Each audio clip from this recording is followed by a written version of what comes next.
Thank you so much for having me here today. Today I wanted to just ask you all one very simple question. It's a question that dictates everything that we do in our lives, from our work to our money, from our relationships to our recreation. And the question is, why? Why? For example, why did you come along to the Cru lunch today? I'm sure there'd be varied answers throughout the group. I know for me it was quite simple. Gary gave me a call and he said, look, Stu, if you give a short speech, I'll give you a free lunch. I said, sweet, lock it in, and here we are.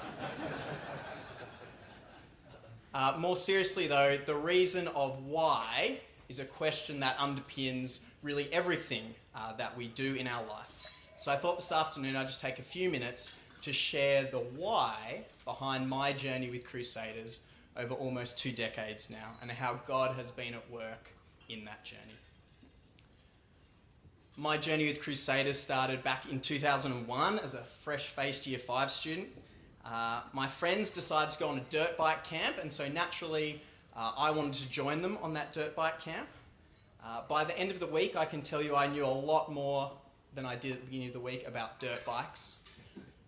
Mainly that I wasn't very good at riding them, unfortunately. But alas, I still really enjoyed the week. Some fantastic friends, fantastic leaders, and there was one very important message that hit me. My discussion group leader said something that impacted my life greatly. He said this. He said, you're not a Christian just because you go to church. It's something that you have to decide for yourself. And as a kid that had grown up in the church and had grown up going to Sunday school my whole life, this was really the first time that I'd thought about Christianity for myself. And although the why I came on camp that week was to spend time with friends, I left camp with far, far more than that. When I was in Year 8, I went along on another camp. My sister and some leaders from youth group were going, so naturally I wanted to join them on this camp, which was called Brightwaters. It's a water skiing and wakeboarding camp, and it sounded pretty awesome. Little did I know at the time that 15 years later, that was the start of a fantastic relationship with Brightwaters and with Crusaders, and even having the privilege of leading Abby on that camp over the last couple of years as well. Originally, I went on Brightwaters to try my hand at water skiing, but each year as I came back to camp throughout high school, I became more and more excited about the Christian aspects of camp, for the encouragement that those leaders were to me in my faith and their example of passionate young Christian people. Over time, the why I came on camp changed as God worked to grow and mature me in my faith. So after school, I went to university, and as you guys may remember, university days mean long summer holidays. They were the good times, weren't they? And as a Christian, I wanted to be able to spend my spare time effectively to convey the gospel. And why is that the case? Well, because as Christians, we're called to make the most of every opportunity to share the gospel with those who don't yet know it. And Cru camps for me seemed like the perfect way to make this happen. As a full-time worker, I don't have the same luxury now in terms of holidays and time that I did back as a university student, but I feel passionately that this ministry is so worthwhile that it means giving up at least part of those crucial short holidays that we get as workers. So the question that left me asking was, well, why do so many of our leaders choose to give up their holidays to lead on Cru camps? And why do they keep coming back year after year? In fact, one amongst us today, who won't be mentioned, has now led on the same camp that I've been on for the last little while for some 32 years.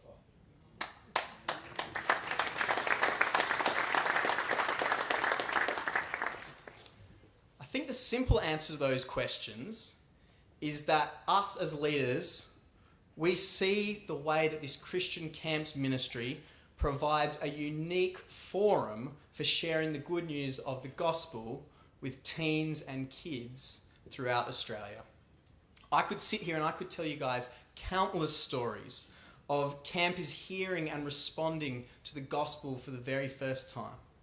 I could tell you stories of young Christians trying to step out at their school and be bold in their faith. And I could tell stories about mature Christian campers actually seeking out the younger campers and seeking out fellow campers that don't yet know Christ and trying to share that with them, almost like they were young leaders themselves. One of the Year 12 boys I led on a camp over the summer, let's call him Dave. He was on his fourth and final camp as he finished Year 12. When Dave first came on camp 4 years ago, that was the first time that he had ever heard the gospel. Some 4 years later, Dave would say that he's not yet a Christian, but it's something that he's keeping on looking at and wrestling with one of his other friends who he first met on the same camp. And Dave shared with us on camp this summer something that I thought was really powerful, and he said this, and I quote, "Cru camps has been the most stable thing I've ever experienced in my life." And I thought that was just such a powerful testament to the fact that the gospel can be conveyed not just in words, but in actions and in relationships. So why Cru? Why Crusaders? Well, the younger me would have said, because of the amazing fun, the activities, the friends. But as I've grown older, I think I can now fully appreciate the passion and care of the leaders, their Christian example and how important that is, particularly how to make the most of the gospel to, let's be honest friends, is a generation that is knowing it less and less than those generations that have gone before it. Cru seems to have this way to create gospel opportunities to reach young people that are just so accessible. So it is my prayer that through Cru, the gospel would reach more and more children and teens. It is my prayer that God would raise up even more leaders, speakers, directors, and supporters just like all of you. Why? Well, because there is nothing more important in life than for people to come and people to hear and know the saving message of Jesus. Thank you.